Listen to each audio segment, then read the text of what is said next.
Hey, Rustydrift RC here. Today I'm going to be doing some work on my WPL B1. I haven't had too many troubles with this truck. I mean, it is a quirky, low budget, almost toy grade truck. I bought the kit version, so I've got hobby grade electronics in it, but it's still got the original motor and the cheap plastic axles and plastic gears in the axles. I'm starting to have a little bit of a click in the back axle, and rather than just try to repair that or replace it with stock, I found a set of metal gear axles. They make a set that comes with the metal housing and the metal gears, but I got the plastic housing with the metal gears. Comes with the steel drive shafts and your new axles. Again, plastic axles with the metal gears in it. It still has the plastic bushings. I may try to pull it apart later and see if I can get some small bearings for it, but that's not a priority right now.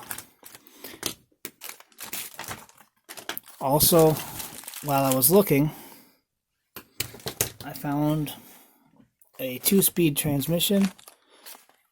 Okay, and it comes with the 370 size motor, so a much bigger motor. Comes with the micro servo for that. And again, this transmission, 2-speed transmission with the bigger motor, it was right around $20 in the so it really wasn't all that bad of an upgrade. I'll probably lock it into low gear and not use the micro servo. I'll probably save that for another project.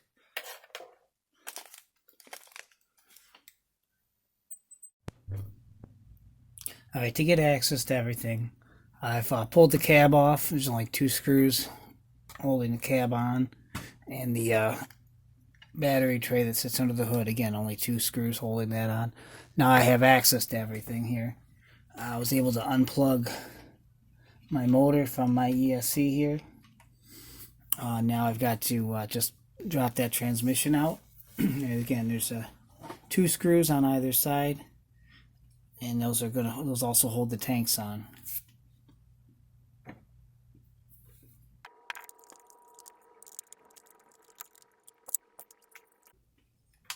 I may have to loosen the screws for the other cross members too to get this to actually drop out of the frame,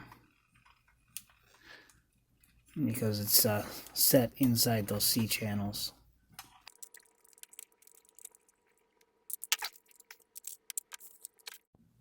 Alright, a nice little comparison shot of the 2 transmissions. Okay, here's the old one with the little 130 size motor. And here's the new 370 size motor. If you notice, take a look at the size difference. There's much more massive motor there. Also, to fit it in with the 2-speed option, it'll be reversed. To where when the old one, the motor was facing the back there, or of the truck. On the new one, the motor is going to be facing the front of the truck. Also, you'll notice that the outputs on the new transmission are going to hang a little bit lower. That's going to mean that you'll have less of an angle on the drive shaft, which is probably better, but they will be lower and might hang up a little more. But considering this isn't a very capable, competition crawler or anything like that, I don't think that lost ground clearance is going to be an issue. Also, with the new motor, you're going to have to solder on your motor leads. Again, I'm just going with the JST plugs I had before. Alright, I've got the old transmission out and the new one installed in the truck. You can see there's plenty of clearance in there, even with the much larger motor. Now, underneath, let's see where the micro servo would sit, up under the bed there. I've left that off because I'm gonna leave this in first gear, and I'll save that servo for another project. Again, the transmission does hang down a little lower than the stock one, but again, I don't think that's gonna be much of an issue.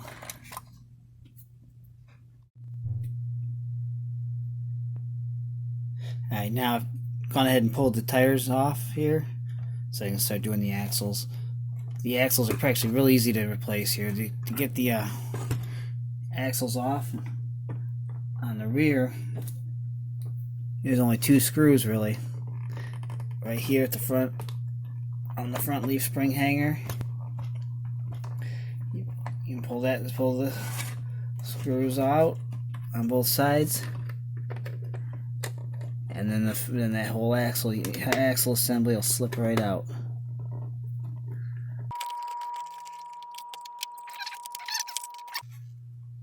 And then it's just a matter of transferring your springs over to the new axles, and you're ready to go. Actually, these are also, you'll notice that this is a new axle housing design. It looks like you now, instead of being held together only by the 2 differential covers, front and back there, they've got screws at the ends of the axles to hold the 2 halves together now. So hopefully this will be a little bit stronger design, even with the plastic housing.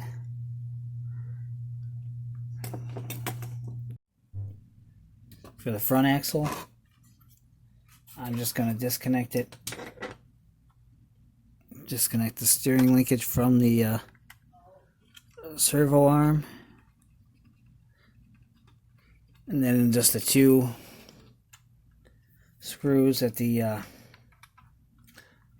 on the rear spring hangers, pull those off and then slip it out.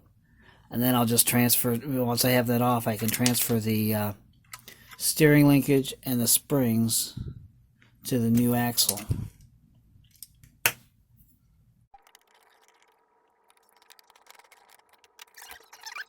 Now, again, I'll just transfer the springs and the steering linkage over to the new axle. Now, before I install them, I've got the rear one ready to go here.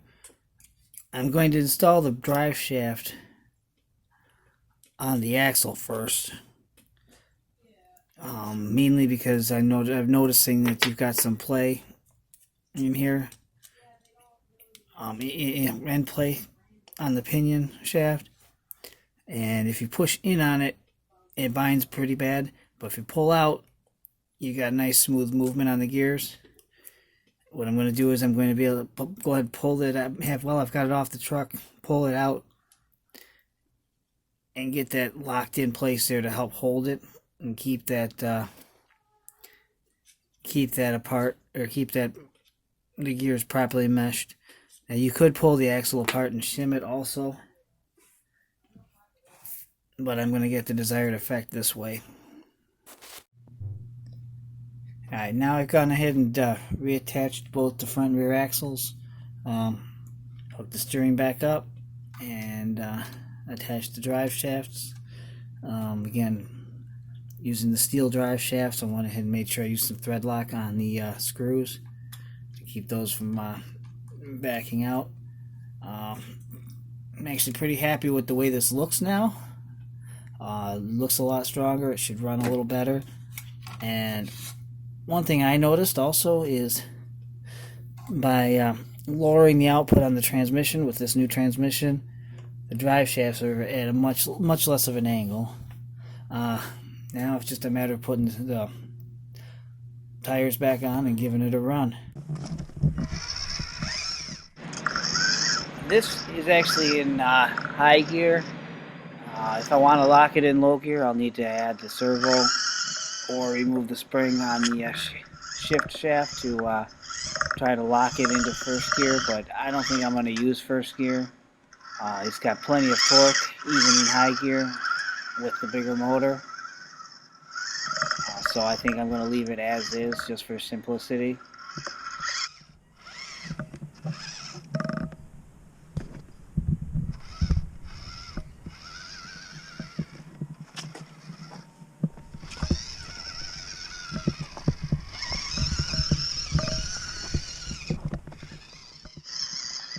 Again, right here, if I had the stock motor, this thing would bog down and actually stall out going through the snow like that, or any kind of incline.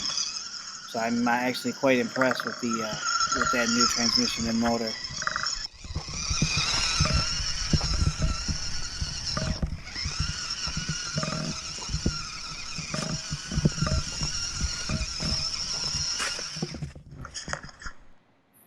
Alright, thanks for watching. Go ahead and like and subscribe. I'll talk to you later. Thanks, bye-bye.